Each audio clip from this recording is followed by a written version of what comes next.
cette belle journée, nous souhaitons vous saluer. Salutations distinguées. Pareillement, je suis Alicine et à mes côtés, comme à l'habitude, ma chère amie Anna. Oui, donc on se retrouve encore une fois pour une découverte du monde cinématographique québécois.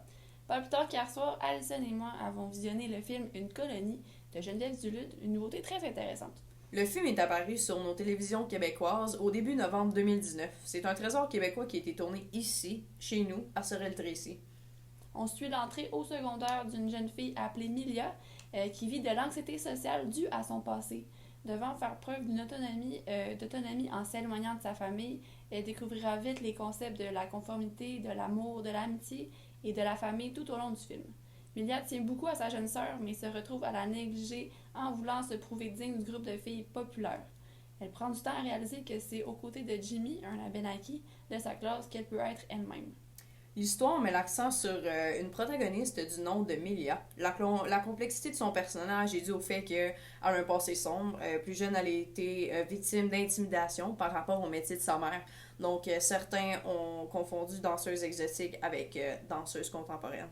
On peut constater que sa sœur aussi en a souffert parce que à un certain moment dans le film, elle témoigne elle-même que sa sœur, c'est sa seule amie, ce qui démontre un peu le lien spécial entre les deux fillettes.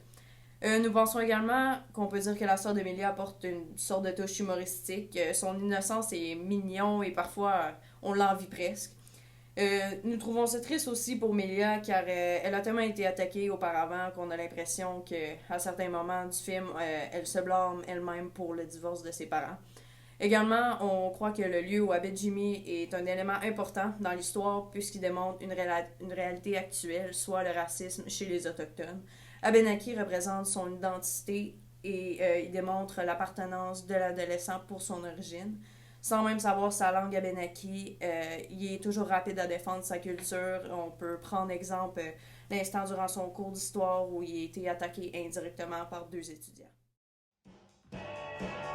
Amelia, toi la femme de ma vie! Tu vas tout me raconter, hein? Je vous souhaite la bienvenue au secondaire. Moi, c'est Jacinthe. Milia.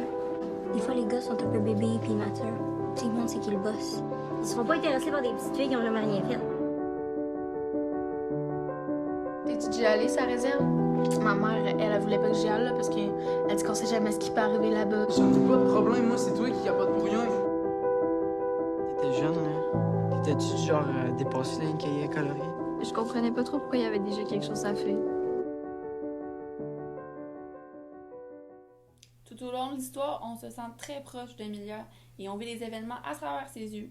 Vu son amour pour sa sœur et le fait qu'elle se soucie énormément de Jimmy, on est très sensibilisé aux épreuves que vivent ces personnages. Nous croyons qu'il est important que l'histoire soit racontée du point de vue d'Emilia, car elle semble être le personnage qui explore le plus les thèmes de l'histoire. Donc le divorce, le viol, l'intimidation, la conformité et d'autres. Donc on voit les conséquences que ces thèmes ont sur Milia dans son quotidien grâce à un montage chronologique. Par contre, selon moi, des retours dans le passé auraient pu apporter une dimension intéressante à l'histoire. Donc, avoir plus d'informations sur le vécu de Milia nous aurait aidé à comprendre son attitude lorsqu'elle échange avec les gens de son âge.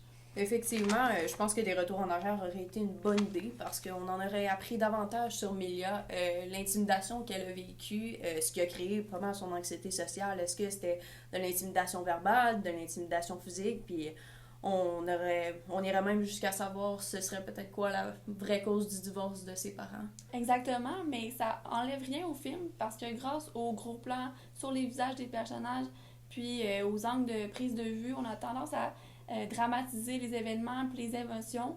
Donc de laisser l'imagination du public créer le passé de Milia, peut-être que c'est une bonne chose. Les plans, comme les plans d'ensemble et demi-ensemble, sont capables de faire sentir au spectateur la même sorte de solitude que le personnage vit. Puis les gros plans nous aident à voir les mouvements parasitaires qui peuvent nous donner la puce à l'oreille sur qu'est-ce qui se passe dans la tête du personnage. Puis les plongées sont toujours reconnues pour montrer une sorte d'écrasement. Puis on peut dire qu'ils ont bien fait leur travail tout au long du film. Donc au final, nous pouvons affirmer que le film Une colonie est une grande réussite. Et nous ne sommes pas les seuls à le dire, puisque l'œuvre a tout de même remporté le prix du meilleur film 2019. Le talent de l'actrice qui interprète Milia, Émilie Billard, a contribué à ce succès. puisqu'elle s'est méritée le prix d'interprétation féminine dans un premier rôle, en plus du titre de meilleur premier film qui venait tout de même avec une récompense de 25 000 $, ce qui n'est pas rien. Donc sa justesse d'interprétation, son assurance digne d'une grande professionnelle font en sorte qu'on s'accroche à son personnage du début à la fin. Une colonie nous permet d'observer comment des sujets sérieux tels que le consentement, l'absence parentale, le racisme peuvent affecter de jeunes enfants et adolescents. Donc je pense que les deux, on s'entend qu'on a principalement du positif à dire sur l'œuvre en général. Effectivement. Donc bref, on vous le recommande fortement. On attend vos commentaires sur la plateforme Facebook comme à l'habitude et on vous dit à la semaine prochaine.